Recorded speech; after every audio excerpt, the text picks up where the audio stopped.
Welcome to CMD news. నా పేరు కామాక్షి. ముందుగా నేటి వార్తా విశేషాలు. సిద్దిపేట జిల్లా హుస్నాబాద్ పట్టణంలో మున్సిపల్ పాలకవర్గం ఆధ్వర్యంలో జాతీయ జనగణన 2027పై అవగాహన ర్యాలీ నిర్వహించారు. ఈ సందర్భంగా స్థానిక అంబేద్కర్ చౌరస్తాలో జనగణనపై కళాకారుల బృందం చేసిన ప్రత్యేక సాంస్కృతిక ప్రదర్శనలు అందరినీ ఆకట్టుకున్నాయి.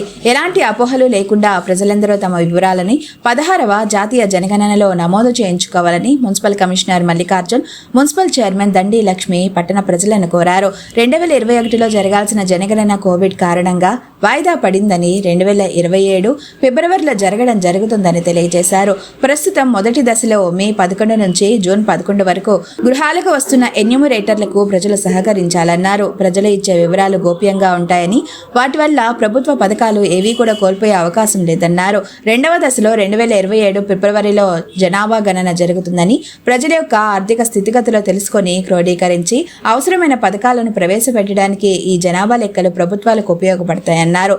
2047 వికసిత్ భారత్ లక్ష్యంగా ముందుకు వెళ్లడానికి ఈ జనాభా లెక్కలు దోహదం చేస్తాయని తెలియజేశారు. ప్రజలు ఎలాంటి అపోహలకు గురికాకుండా ఇంటికి వచ్చే ఎన్యూమరేటర్లకు తమ పూర్తి సమాచారం వెల్లడించాలని విజ్ఞప్తి చేశారు.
ప్రజలందరికీ గట్టి ఎగరే తమ్మ విరుద్ధి జెండా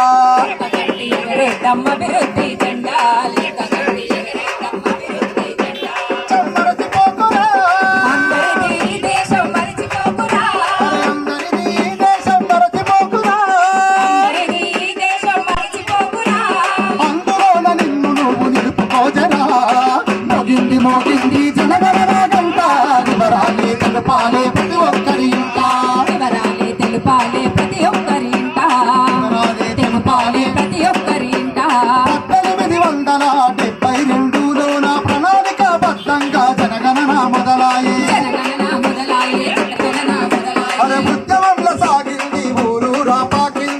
ఉద్దేశం జనాలలో ఉన్నటువంటి జనగణనకు వచ్చినప్పుడు ప్రతి ఒక్కరు కూడా ఎటువంటి అపోహలు పెట్టుకోకుండా మరి వారి వివరాలన్నీ కూడా ఉన్నట్టుగా చెప్పాలి.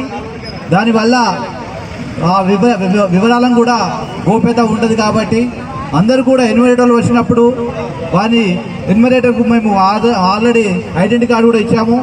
కాబట్టి ఎన్యూమరేటర్కు సహకరించి ప్రజలందరూ కూడా మీ యొక్క అన్ని వివరాలను కూడా ఎటువంటి సంకోచం లేకుండా, గోప్యత లేకుండా అన్నీ ఉన్నట్లు చెప్పాలనే అవగాహనతోటి ఇది మరి ఈ కార్యక్రమాన్ని ఏర్పాటు చేయడం జరిగింది.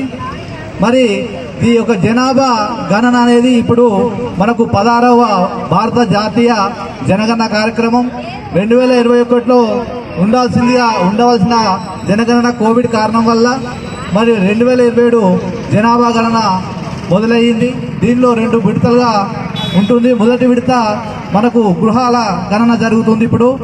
ఇప్పుడు మే 11 నుంచి జూన్ 11 వరకు నెల పాటు మన గృహాలకు సంబంధించిన గణన జరుగుతుంది. కాబట్టి అదేవిధంగా దీని తదనంతరం 2027 ఫిబ్రవరిలో అసలు మరి జనాభా సంబంధించిన ప్రజల యొక్క వివరాలకు సంబంధించినది కానీ జనగణన స్టార్ట్ అవుతుంది. మరి జనాభా గణన దేనికి అంటే మన భారతదేశం సంబంధించి ప్రజల స్థితిగతులు, ఆర్థిక స్థితిగతులు, విద్య, ఉపాధి మొదలైన సామాజిక అంశాలన్నీ కూడా ఈ జనగణనలో పొందుపరచడం జరుగుతుంది. కాబట్టి దీన్ని అటువంటి వివరాలను అన్నిటినీ క్రోడీకరించుకొని ప్రభుత్వం మరి పథకాలను మనకు సరైనటువంటి ప్రణాళికలు, పథకాలను రచించుకోవడానికే ఈ జనగణన ఉద్దేశం. మరి 2047 వికసిత్ భారత్ సంబంధించి అటు అభివృద్ధి చెందిన దేశంగా మన దేశం ఉండాలంటే రానున్న 20 సంవత్సరాలలో కూడా మరి ఎటువంటి ప్రణాళిక రచించుకొని మనం ఆ దిశగా ముందడుగు వేస్తున్న ఉద్దేశంతో ఈ జనగణన కార్యక్రమం ఇప్పుడు జరుగుతుంది. కాబట్టి ప్రజలందరూ కూడా మరొకసారి గమనించవలసిన విషయం ఏంటంటే ఎవరు కూడా అపోహ చెందకుండా జనగణనకు సంబంధించినటువంటి ఆఫీసర్లు కానీ, సిబ్బంది కానీ ఎవరొచ్చినా కూడా మీరు అపోహ చెందకుండా, అనుమానం లేకుండా అన్ని వివరాలు ఇవ్వాల్సిందిగా కోరుకుంటూ ధన్యవాదాలు. ఈ జనగణన చేయడం అనేది జరుగుతూ ఉంది.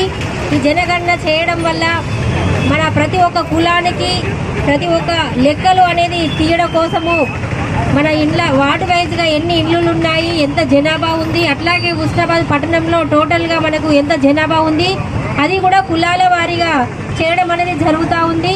ఈ కులాల వారి జనాభా చేయకపోతే కనుక రిజర్వేషన్లలో చాలా ఇబ్బందులు ఎదుర్కొనే పరిస్థితి వస్తుంది. కాబట్టి ప్రతి కులంలో ఎంత జనాభా ఉంది అనే అంశాల పట్ల మన ప్రభుత్వము ప్రతిష్టాత్మకంగా ఏర్పాటు చేసి ఈ సర్వేను చేయడం అనేది జరుగుతుంది. కాబట్టి మనమందరం, మన ప్రజలందరూ అపోహలకు గురి కాకుండా ప్రతి ఇంటికి రాగానే వారిని గౌరవిస్తూ సర్వే చేయడానికి వచ్చిన సార్లు కానీ, మేడమ్స్ కానీ మన కుటుంబానికి సంబంధించిన పూర్తి వివరాలను వారికి ఇస్తే కనుక మన జనాభాలో ఎలాంటి తప్పులు తొడకలు రాకుండా ఉండే అవకాశం ఉంటుంది. కాబట్టి మనము ఉన్నది ఉన్నట్లుగా చెప్పుకోవాలి, లేని చెప్పకుండా పర్వాలేదు, కానీ ఉన్నది మాత్రం ఉన్నట్లుగా చెప్పుకుంటే కనుక మన హుస్నాబాద్ పట్టణంలో జనాభా కానీ, కులగణన కానీ, ఇళ్ల సంఖ్య కానీ ప్రతిదీ క్లారిటీగా వచ్చే అవకాశం ఉంటుంది. కాబట్టి దాబరికాలు లేకుండా ఒక ఇల్లు ఉన్నా, 2 ఇల్లులు ఉన్నా ప్రతిదీ కూడా క్లియర్గా మనం సమాచారాన్ని ఇవ్వాల్సిందిగా మన ప్రజలందరికీ కూడా మేము తెలియజేస్తున్నాము. దాదాపుగా మనకు వార్డుకు సర్వేకు వెళ్తున్నప్పుడు మా వార్డులో ఉన్న కౌన్సిలర్స్ని వారిని కలిసి అక్కడ నుండే మీరు స్టార్ట్ చేస్తే కనుక మా వంతు సపోర్ట్ను కూడా మేము అందిస్తాము. మీరు డైరెక్ట్గా వెళితే మీకు ఎవరు సమాచారం ఇవ్వరు, ఎందుకంటే ప్రజల మనుషులం మేము, ప్రజల చేత వెన్నుకోబడిన వారిని. కాబట్టి మాకందరికీ దగ్గరదనము అంటే అందరితో పరిచయాలు ఎక్కువగా ఉంటాయి. వీరు గవర్నమెంట్ నుంచి వచ్చిన సార్ అని చెప్పి మేము చెప్పడానికి అవకాశం ఉంటుంది. కాబట్టి వార్డు ఆఫీసర్లతో పాటు మున్సిపల్ కౌన్సిలర్స్ని తీసుకొని కానీ వారితో మీరు సమాచారం ఇచ్చి వెళ్తే కనుక పూర్తి సమాచారం వచ్చే అవకాశం ఉంటుంది. లేకపోతే దాపరికాలు చేసి కొన్ని అంశాలను మీకు 37 అంశాలు ఏదో చెప్పారు కాబట్టి 32 అంశాల పట్ల పూర్తి సమాచారం రాకపోవచ్చు. ఇది ఎందుకు చేస్తున్నారు, మాకేమైనా రేషన్ కార్డు తీసేస్తారేమో, కారు ఉంటే నేను చెప్పకూడదేమో, బండి ఉంటే ఒకటే ఉందని చెప్పాలనేమో చాలా మంది అనుమానాలు ఉంటాయి. కాబట్టి అలాంటి అనుమానాలు పెట్టుకోకుండా ఇది రేషన్ కార్డు తీసేసేది కాదు, మన ఊర్లో ఉన్న జనాభా, మన ఊర్లో ఉన్న కులాల వారీగా గణన తీస్తున్నామనే అంశాల పట్ల పూర్తి స్థాయి అవగాహన ముందు వారికి చెప్పండి. ముఖ్య గమనిక, మా హాస్పిటల్ నందు డాక్టర్ ఎన్టీఆర్ వైద్య సేవ అందించబడెను. పేదలందరికీ ఆధునిక వైద్యం చేయబడెను. Malinidevi multi speciality hospital, Christian Peta, 5వ line, Kavali. Doctor Guttipati Malinidevi MBBS, MS, OBGY, కాన్పులు మరియు గర్భకోశ వ్యాధి నిపుణులు.